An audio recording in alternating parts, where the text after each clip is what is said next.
In 1967, American forces in South Vietnam launched a series of powerful attacks on the Vietnamese communist guerrillas.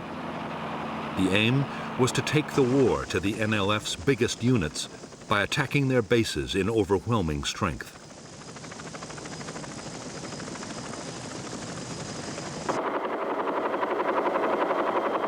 The Americans hoped that the guerrillas would stand and fight. They could then annihilate them with vastly superior firepower.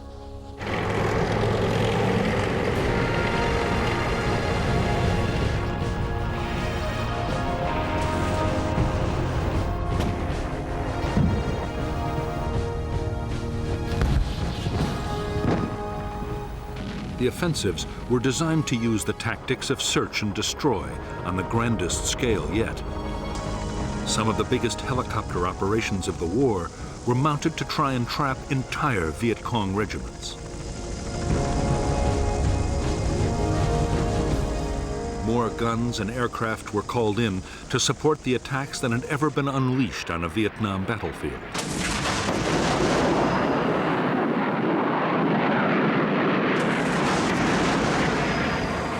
The Americans meant to damage the Viet Cong so badly they would be unable to carry on the war. In fact, the Americans would fail to wipe out the Viet Cong's biggest units. Despite heavy losses in men and equipment, the guerrillas would return even stronger, ready to launch their own offensive campaign.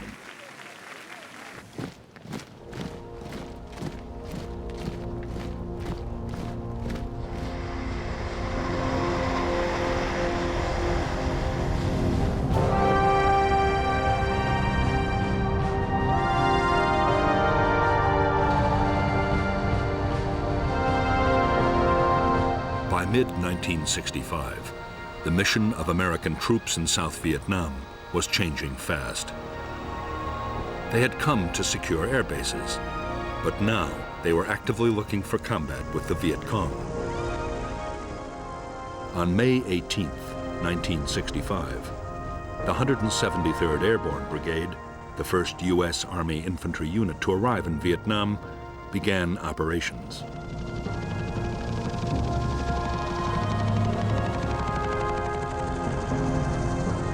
Its first task was to sweep a wide area around its base near Saigon.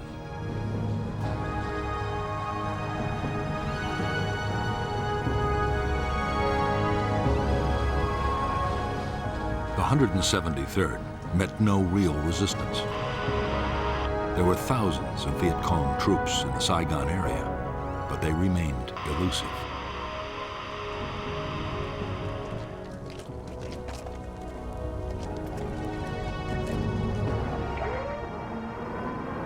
More American troops arrived. As the weeks went on, questions were asked about the whole policy. Was it wise to send a conventional army with its slow-moving, heavily armed infantry, its planes, its tanks, against guerrilla units that might be impossible to pin down?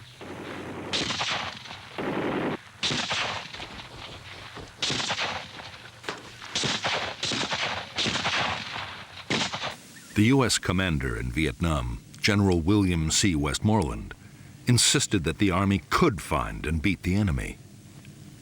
There were soon encouraging signs.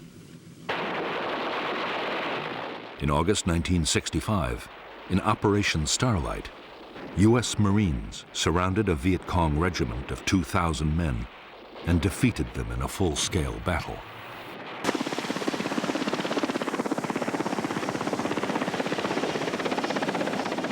The next major challenge was posed by the NLF's allies, the professional troops of the North Vietnamese Army.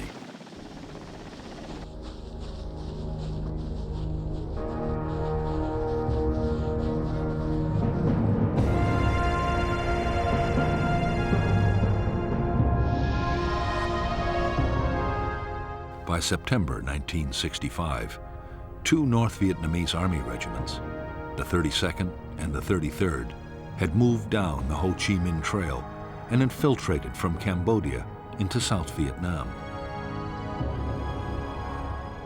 The 66th Regiment, was following close behind.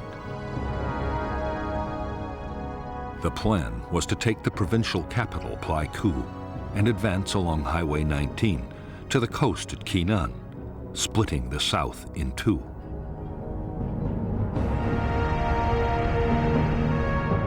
The Americans were determined to block the NVA's attempt to reach Kinan. The idea was to place in the Anke Valley the most mobile force they possessed, the 1st Air Cavalry Division.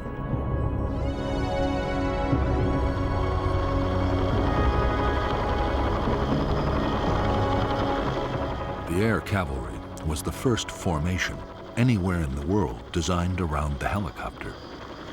The division was 15,000 strong and had 480 machines, 5 times the number of a normal infantry division. The whole idea had, until recently, been an experiment with an eye to any future war in Europe. No one really knew how it would work in a place like Vietnam.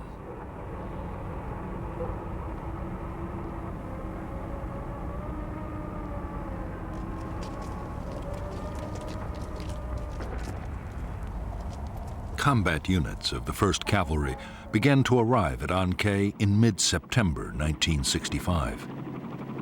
By October, the division was fully operational.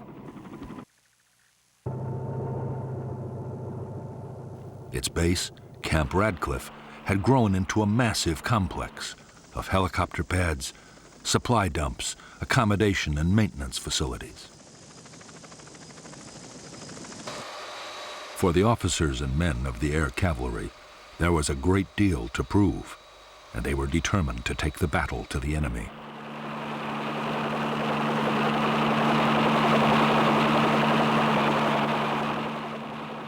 For their part, North Vietnamese Army commanders were just as keen for a fight as the Americans. Their 6,000 troops, already in the border area, meant to keep up the pressure on South Vietnamese government forces. At the same time, they aimed to find out how well U.S. troops would fight and how their own soldiers would cope with American weapons and tactics.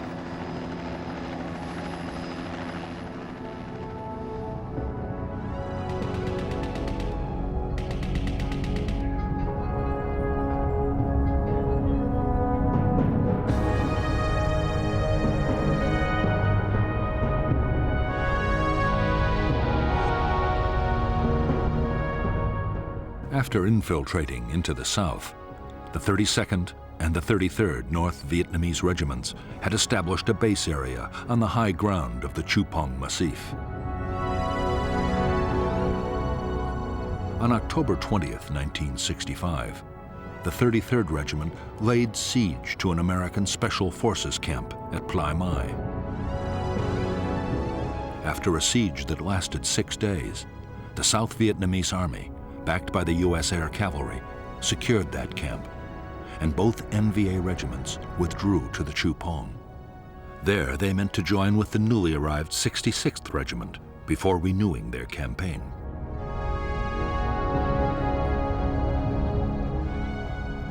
The American plan was to fly in the whole of the 1st Battalion of the 7th Cavalry to find the NVA regiments.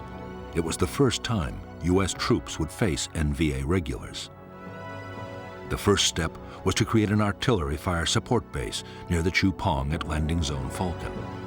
Next, the lead elements of the 1st Battalion landed at LZ X-Ray. Right in front of them were nearly all the 66th and 33rd NVA regiments.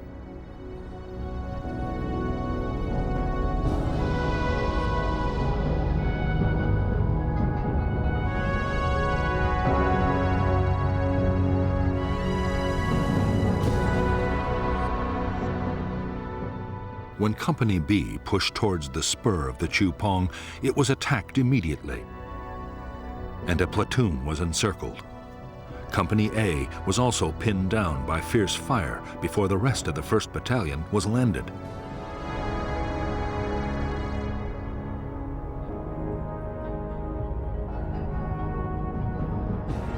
A and B companies then launched attacks to relieve the encircled platoon, but were driven back.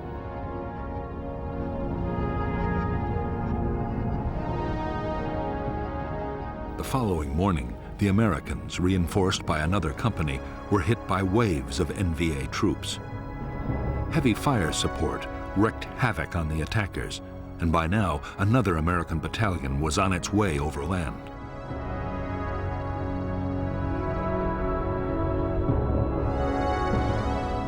Conceding defeat, the shattered North Vietnamese regiments began to pull back towards the Y Trang Valley in the safety of Cambodia.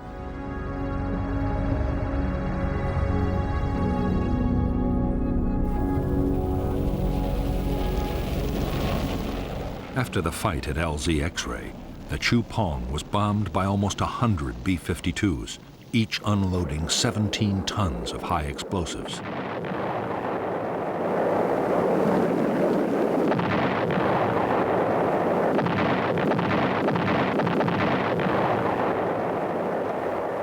For the next 10 days, the NVA regiments were pursued relentlessly by the Americans.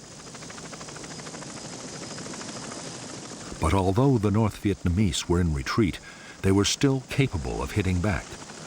In one textbook ambush, mounted by a rearguard battalion of the 66th Regiment, 155 Americans were killed.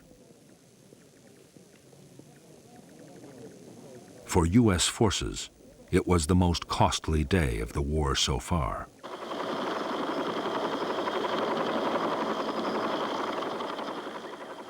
In the Battle of the Y Trang Valley and the Pleiku operation, the 1st Cavalry Division lost 300 dead. But the NVA had suffered much worse. 1,300 North Vietnamese soldiers had been killed and many more wounded. It was a clear-cut victory for the Americans. 2 enemy regiments were all but smashed, and there was now little danger of South Vietnam being cut in two.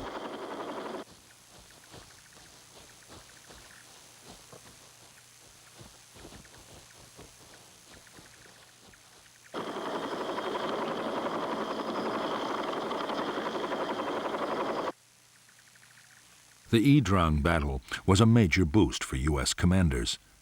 It seemed to prove their strategy was the right one. The enemy's big units could be made to stand and fight, and take heavy casualties in the process.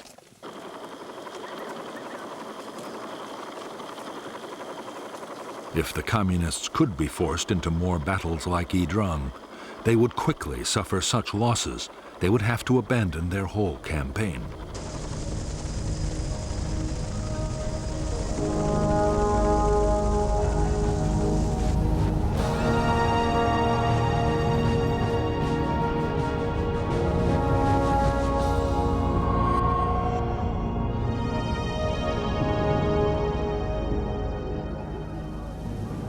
The final push to use American combat forces in South Vietnam had come from President Lyndon Johnson himself.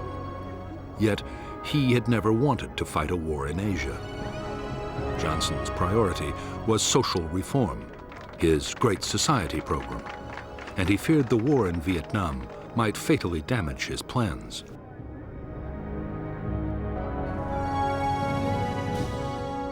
The problem for Johnson was that if the war grew unpopular, it could cost him the political support his program needed. On the other hand, if Vietnam was lost to communism, it would be just as damaging.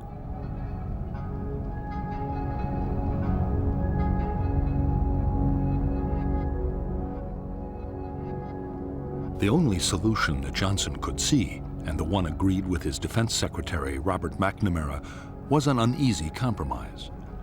The U.S. would carry on fighting the war, but everything possible would be done to limit its impact on the American people. Dramatic measures like calling up the reserves or the National Guard had to be avoided.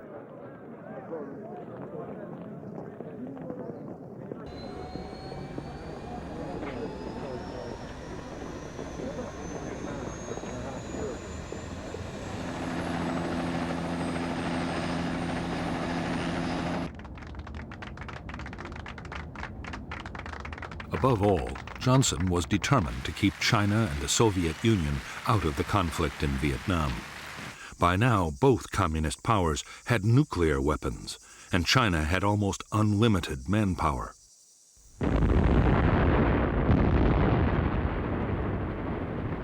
fighting the Chinese in Asia, would demand millions of American troops and cost untold casualties.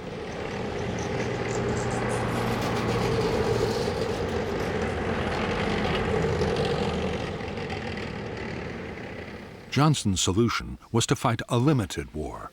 He restricted the bombing campaign against North Vietnam to personally approved targets. He also ruled out invading the North, no matter how much it backed the NLF.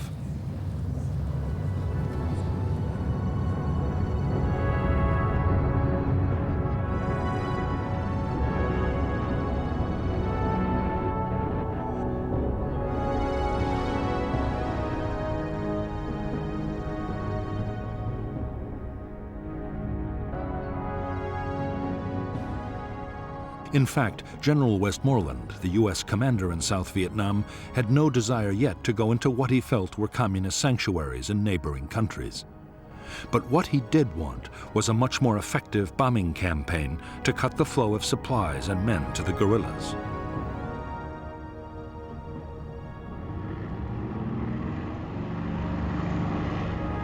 If that happened, Westmoreland was confident he could win.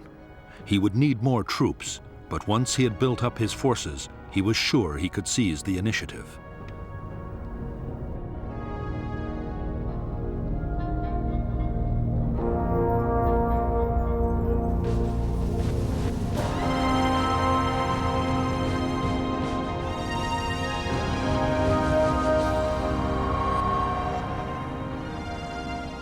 The leaders of the National Liberation Front were rarely able to meet.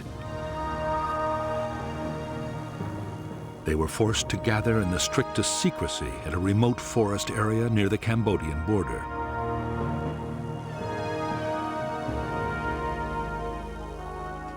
The fear was that a single American bombing raid could wipe out the leadership at a stroke. Security was intense, and avoiding enemy units meant that some members had to travel for weeks to reach the conference.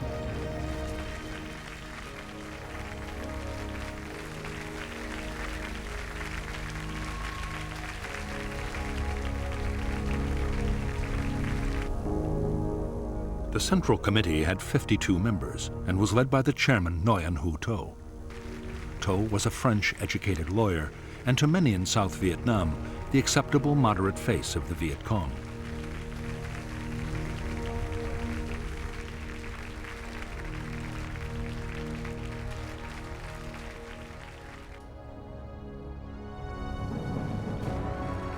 But behind To were lifelong communists like the General Secretary Huon Tan Phat, an architect and the NLF's foremost thinker.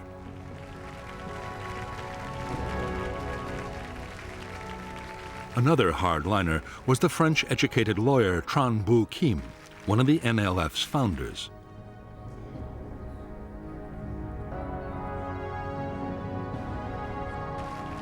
By now, Northerners were in almost full control of the military command, and through them, North Vietnam was making sure its policies were followed.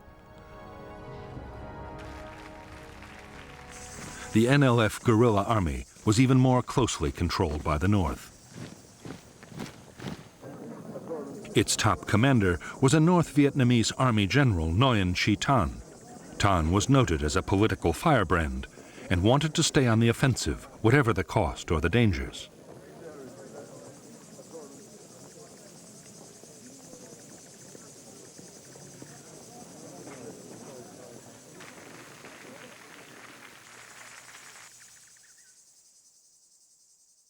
Tan was equal in rank to the North Vietnamese Defense Minister, General Giap, who favored a more cautious approach in the South, now that American firepower had entered the equation.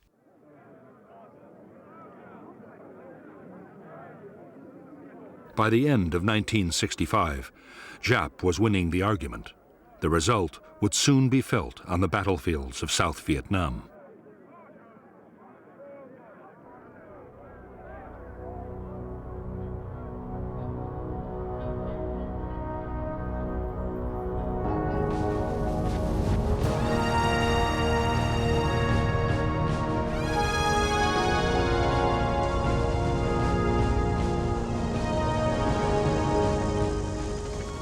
When American combat troops had first arrived in Vietnam, few U.S. officials had believed that the South could survive.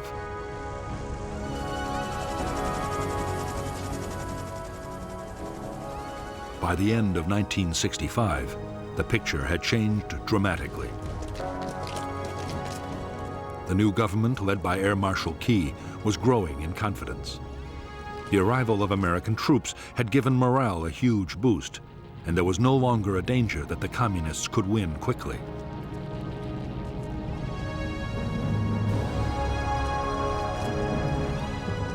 For General Westmoreland, the next stage was to go on the offensive against the Viet Cong. His aim was to take on the enemy's big formations on the battlefield and eliminate them one by one.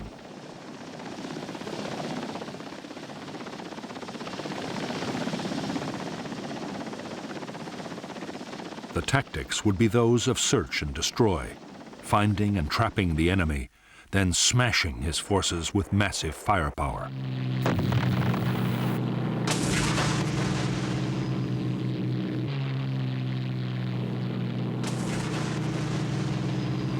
General Westmoreland's strategy would be to wear the Viet Cong down by relentless attrition. In battle after battle, Westmoreland meant to force the Viet Cong to sacrifice troops and materials faster than they could ever be replaced.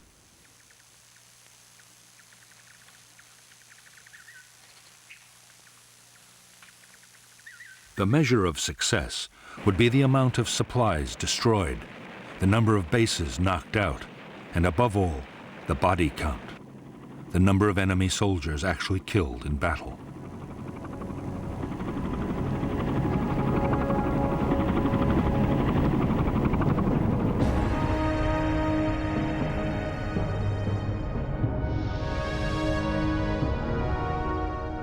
For defense, 4 national priority areas were agreed by the Americans and the South Vietnamese. The coastal provinces around Da Nang and Quy Nhon, and the central part of the Mekong Delta, and above all Saigon, the capital. These were to be first consolidated and then made the springboards for large-scale search and destroy operations against enemy units and base areas.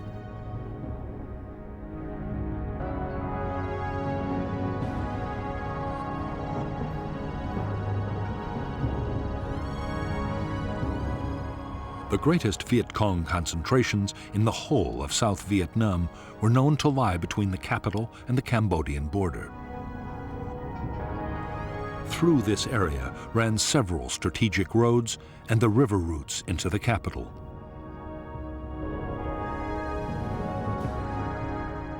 There were believed to be enemy bases in the Iron Triangle, War Zone C, and War Zone D.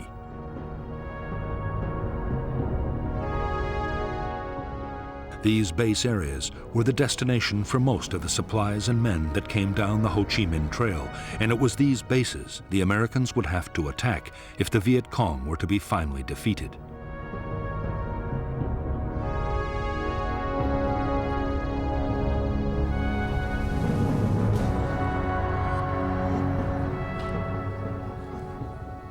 A key part of the American strategy was to stop the Viet Cong, replacing the men and supplies they lost in battle. The Commando Hunt bombing campaign was hitting the North Vietnamese transport system and the staging areas for troops infiltrating down to the south.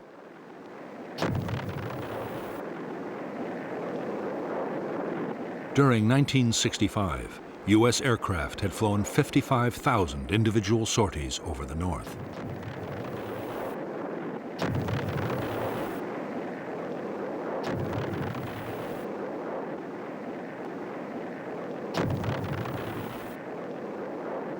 In the South itself, the Americans meant to take over most of the fighting.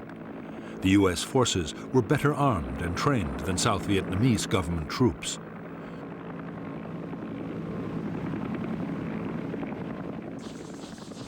They were much more mobile and had the backing of enormous firepower.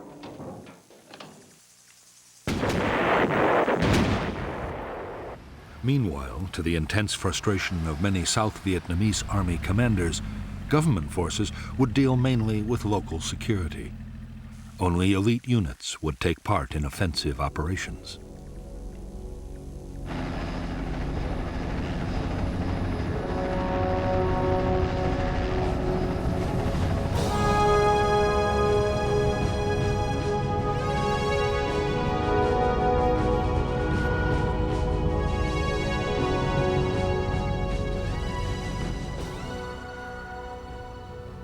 In December 1965, Ho Chi Minh and the North Vietnamese leadership ordered a change in the way the war in the South was to be fought. From now on, the Viet Cong would avoid pitched battles with the Americans unless the odds were clearly in their favor. There would be more hit-and-run attacks and ambushes.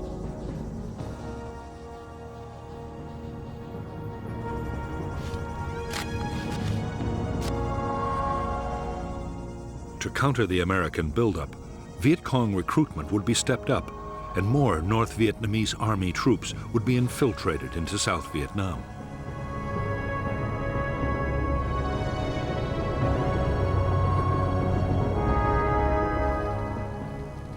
The Vietnamese communists, following the example of Chinese guerrillas before them, had always given the highest priority to creating safe base areas. They were training grounds, logistic centers, and headquarters.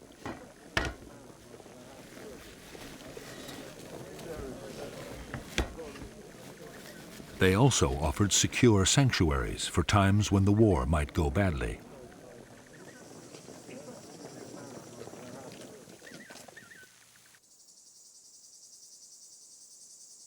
Hiding the base areas had always been a high priority for the Viet Cong. Now, with American spotter planes everywhere, it was more vital than ever to protect them. In remote swamps or forests, there were few problems, but nearer the capital, it was much more difficult.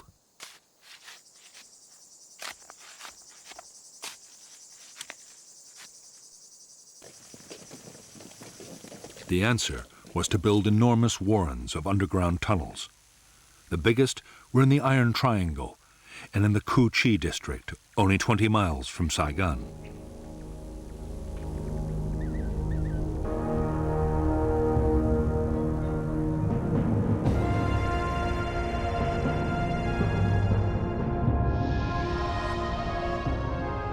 In the Cu Chi base area, any facility used by the guerrillas, like a conference room or training area, had almost instant access to the safety of underground.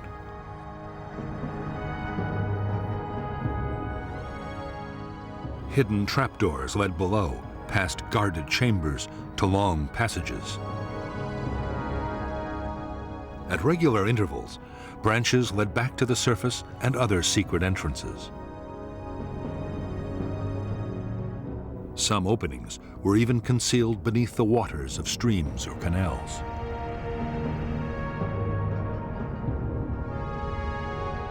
At the deeper levels, there were chambers carved out for arms factories and a well for the base's water supply.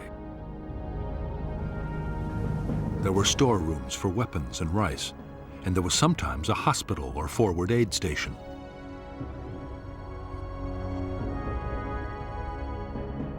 Long communication tunnels connected the base with other distant complexes.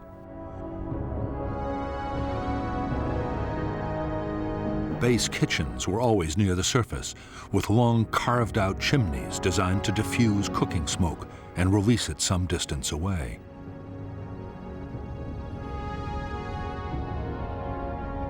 Near the kitchens were the guerrillas' sleeping chambers, where they could survive for weeks at a time if need be.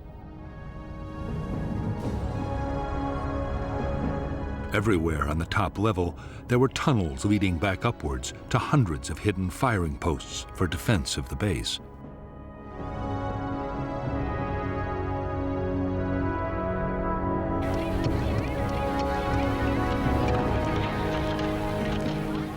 The base area at Cu Chi was a vast network with 200 miles of tunnels. There were other complexes too, big and small, scattered all over the country. Each villager in an NLF area had to dig a meter of tunnel a day. There was even a standard handbook specifying exactly how tunnels were to be built.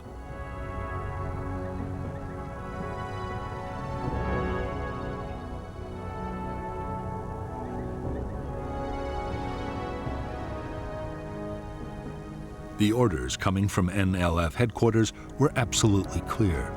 Tunnels were not to be treated as mere shelters. They were to be fighting bases, able to provide continuous support for troops.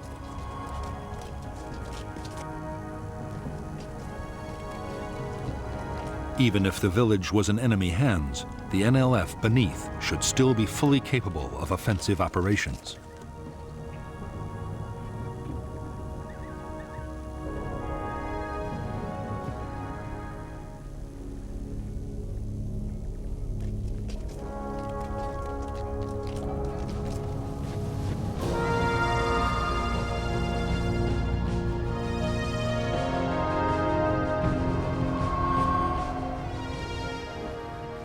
When Washington had decided to send American troops to fight the Viet Cong, the biggest question had been how many would be needed to win.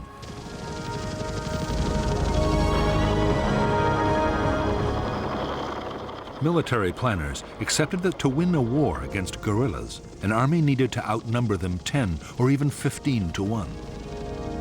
But American generals were now arguing that the Viet Cong was no longer a guerrilla force, but a conventional army of big units.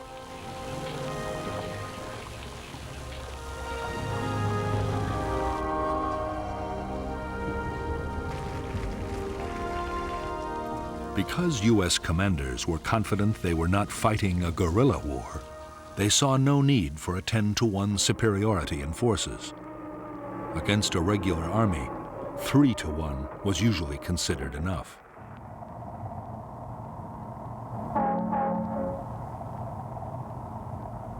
$400,000 U.S. troops, plus the South Vietnamese army, would be just sufficient to reach that target. The plan was to have most of the men in Vietnam by the end of 1966.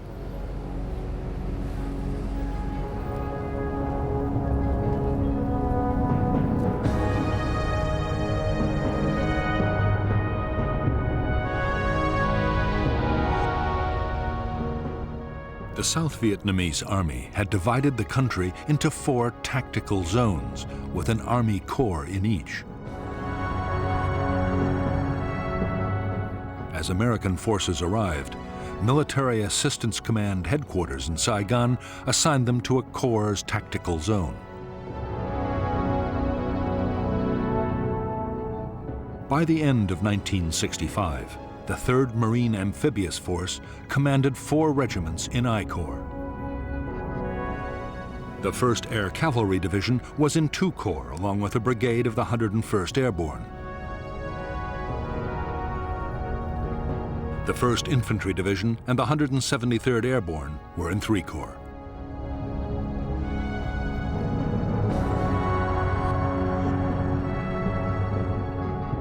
During 1966, the plan was to build up U.S. strength by 2 Marine regiments, 3 Army divisions, an armored cavalry regiment, and 2 light infantry brigades.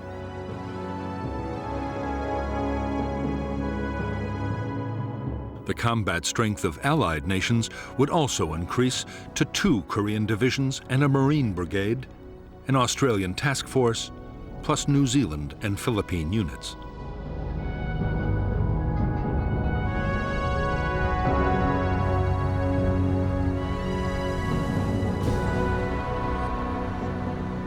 By late December 1965, almost 150,000 U.S. troops had arrived in Vietnam. The Air Force had over 500 aircraft at 8 bases. The huge scale of the buildup had placed an incredible strain on facilities and installations.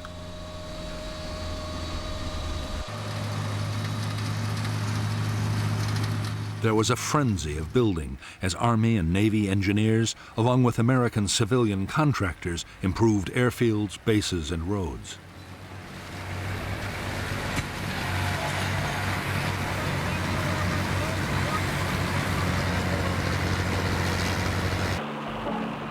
the most ambitious construction project of all was a gigantic port and logistics base at Cam Ranh Bay.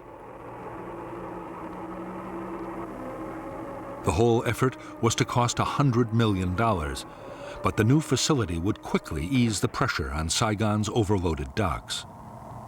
By now, American supplies arriving in Vietnam by sea were topping 300,000 tons a month and rising fast.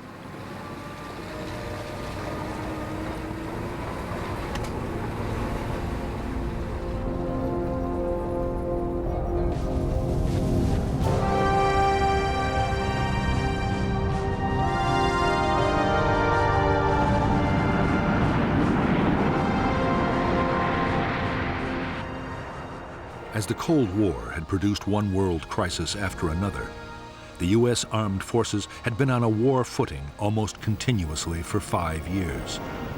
Budgets were generous, and all the services were superbly well equipped and trained.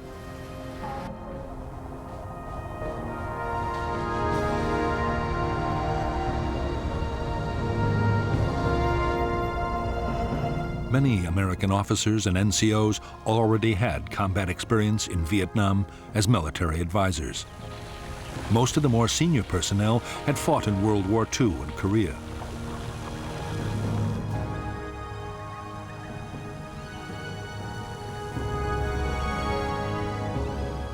But for the enlisted men, many of whom were draftees, their training programs rarely prepared them for what was to come.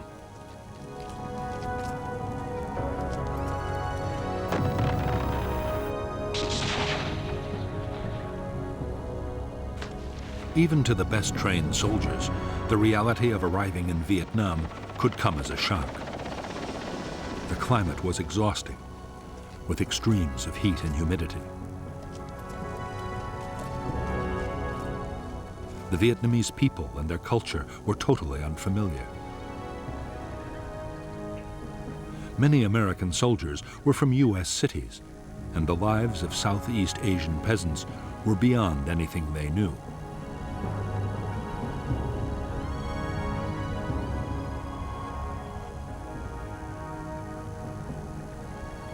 But in spite of the strangeness of the world in which they had come to fight, at this stage morale was high amongst American troops in Vietnam.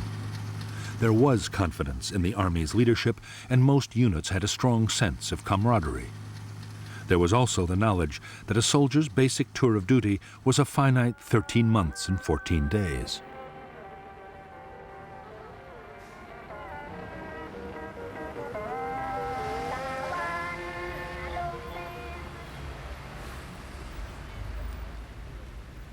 While thousands of Americans were getting their first look at Vietnam, the South Vietnamese Army was in its 6th year of war. Most of the Army's 300,000 soldiers were reluctant conscripts. Many were underfed, and desertions were outstripping recruitment by 2,000 a month.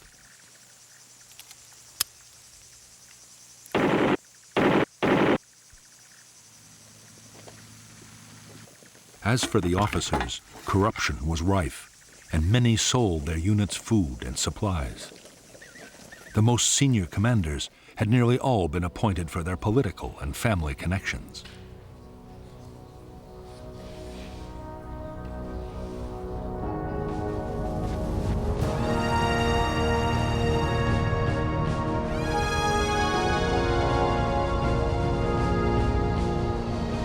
For years, the basic infantry weapon of the American soldier had been the M14 rifle. It was a dependable weapon, but was unstable when fired on full automatic.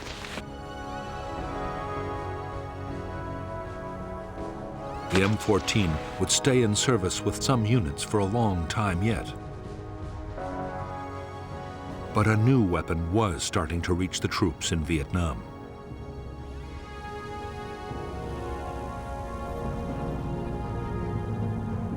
The M16 was a light, compact assault rifle made of metal alloy and plastic. It was effective up to 400 yards and had a very high rate of fire.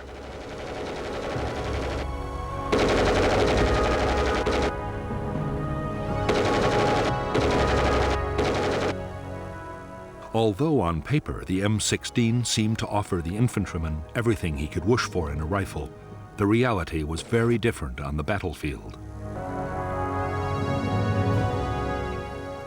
The M16 was prone to jamming, a nightmare for the soldier in a firefight. The problem was reduced by scrupulous cleaning, and later modifications would cure the problem completely. But in the meantime, many men viewed the M16 with deep mistrust.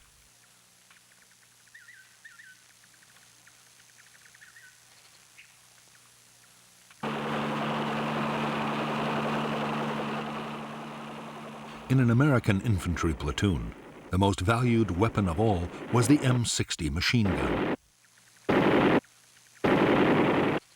The M60 could fire more than 100 rounds a minute and had a range of 1,000 yards.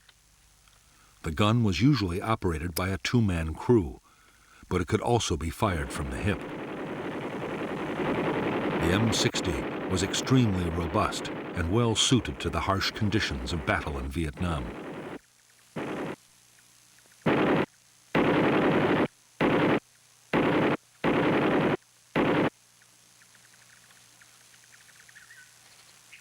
As well as the weapons they took with them into the field, American infantry could call on heavy fire support at any time.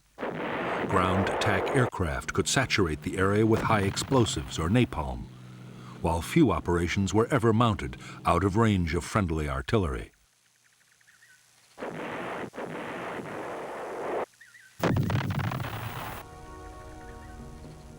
Unlike aircraft, guns were not affected by weather or visibility, and they were extremely accurate. The biggest American artillery pieces, the 175mm howitzers, could destroy a target at a range of 20 miles.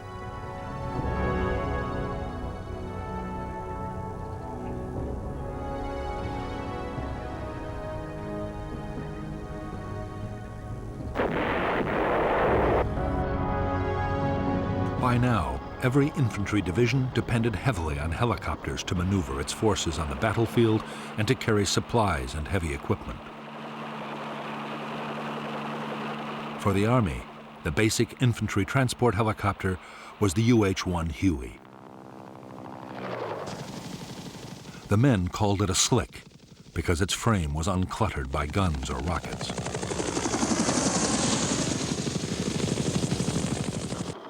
The Huey was able to carry 11 soldiers and their equipment. For protection, each helicopter had a door gunner with an M60.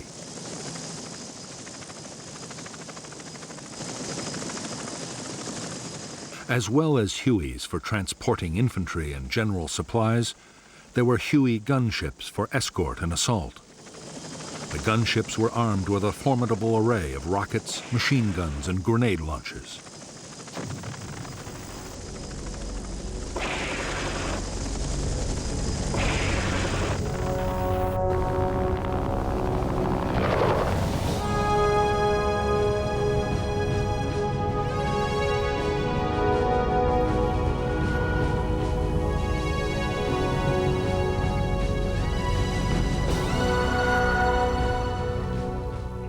By the end of 1965, the total strength of the NLF and North Vietnamese Army units in the South had grown to 206,000 men and women. Of these, 36,000 were main force NVA troops. The rest were regional and local guerrillas.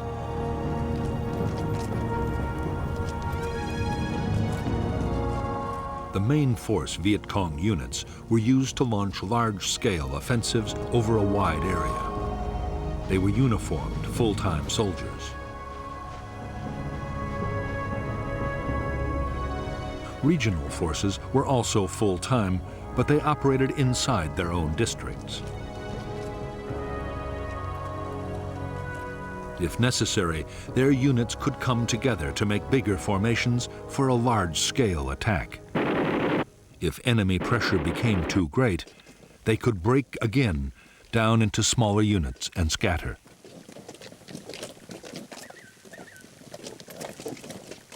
As for the local guerrillas based in the villages, their main job was political. They were a constant reminder of the armed presence of the Viet Cong and worked to increase local support.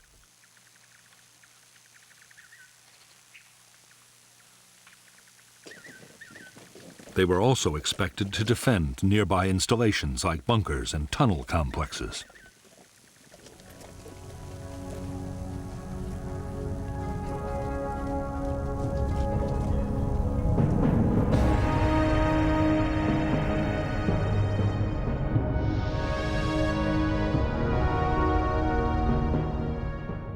Viet Cong forces were commanded by the Central Office for South Vietnam, near the Cambodian border. The NLF deployed 2 divisions, the 9th with 3 regiments and the 5th with 2. 4 more regiments were independent main force units.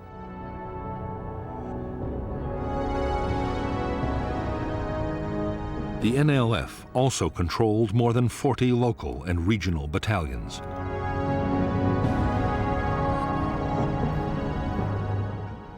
Further north, all communist operations were run by the North Vietnamese Army. The NVA deployed 3 divisions and 9 independent regiments.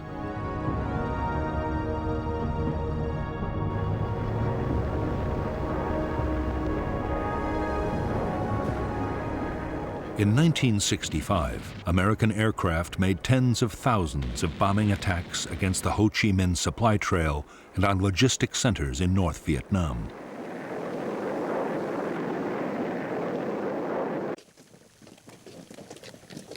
In spite of their efforts, the Viet Cong were getting more weapons and reinforcements from the north than ever before. The average Viet Cong unit was now better armed than at any time in the movement's history.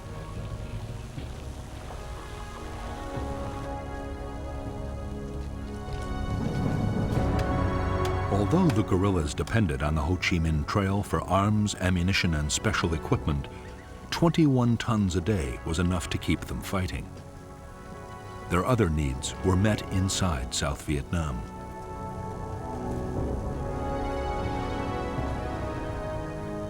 To feed the troops, rice taxes were imposed on farmers, and every possible local resource was used and reused.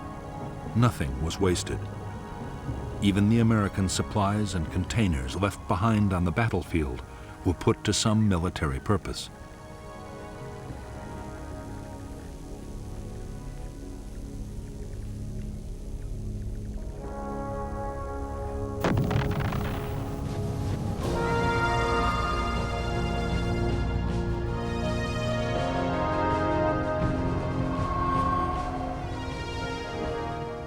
In the last 12 months, the Viet Cong had suffered terrible losses. 40,000 had been killed or captured in 1965. Yet the casualties had little effect on Viet Cong fighting strength. Losses in main force units were easily made up from the ranks of the local guerrillas.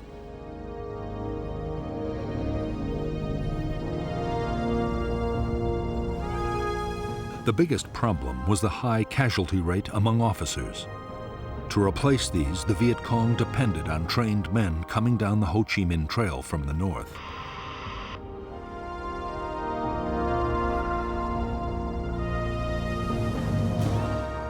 One in 10 Viet Cong were now northern, and the Viet Cong was increasingly run by the northerners right down to the village level.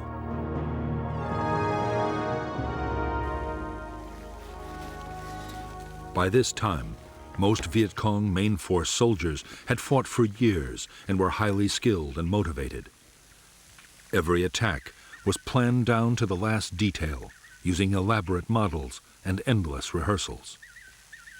The troops were well trained in infantry tactics and night operations.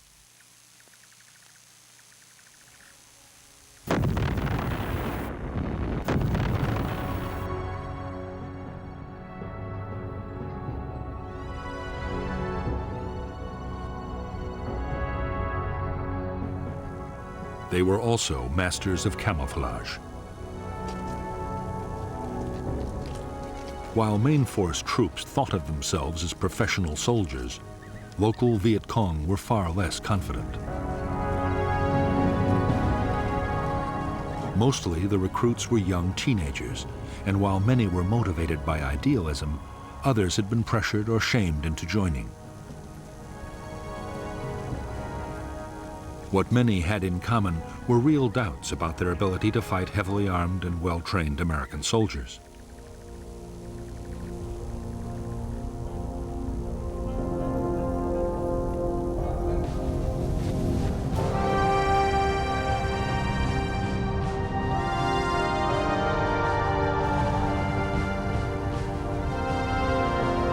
Most main force Viet Cong troops were now armed with a superb assault rifle. The AK-47 was a Russian design copied by the Chinese. It was comparable to the American M16, but it had fewer moving parts. The stock was wood, not plastic, and was far more reliable in Vietnam's testing conditions. The AK-47 also had the advantage of a 30-round magazine compared to the 20 of the American rifle. The Viet Cong had a range of effective Soviet and Chinese light and medium machine guns. They also had heavy machine guns, though never enough.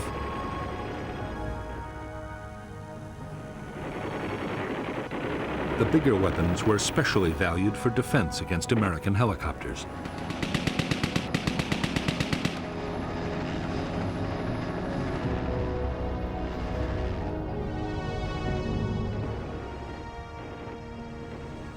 For destroying armored vehicles or bunkers, the Viet Cong had highly effective rocket-propelled grenades and recoilless rifles.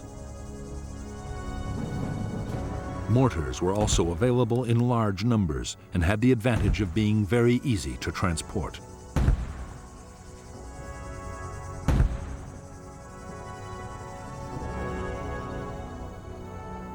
Many weapons, including booby traps and mines, were homemade in the villages. The materials ranged from scavenged tin cans to discarded wire, but the most important ingredients were provided by the enemy.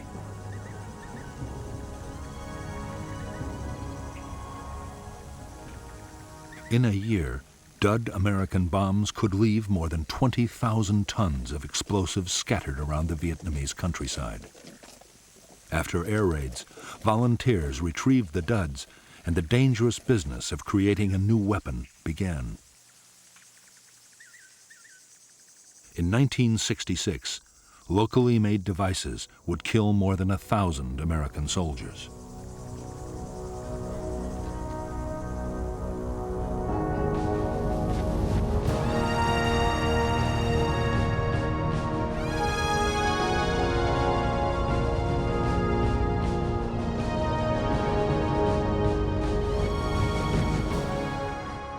For General Westmoreland, the close of 1965 marked the end of the defensive stage of the American war in Vietnam.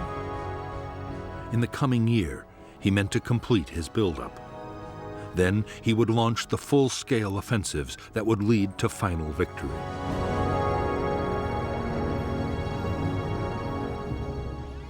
The key to Westmoreland's strategy was that communist main force units would be destroyed in set-piece battles by concentrated American firepower. Westmoreland was confident the Viet Cong would stand and fight. But there were some signs that the Viet Cong might be changing their tactics.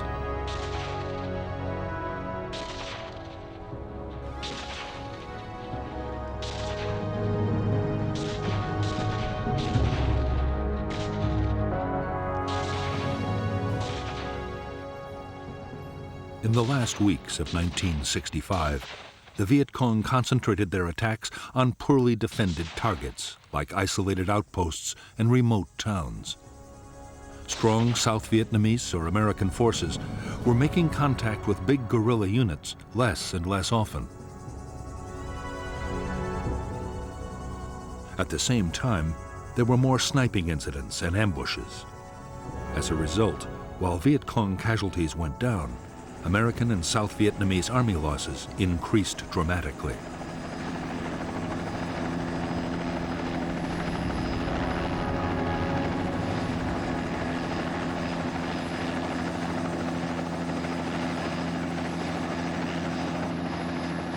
There was even more disturbing news in store for American commanders as 1965 came to a close. Washington's Defense Intelligence Agency reported that the Rolling Thunder bombing campaign against North Vietnam was failing.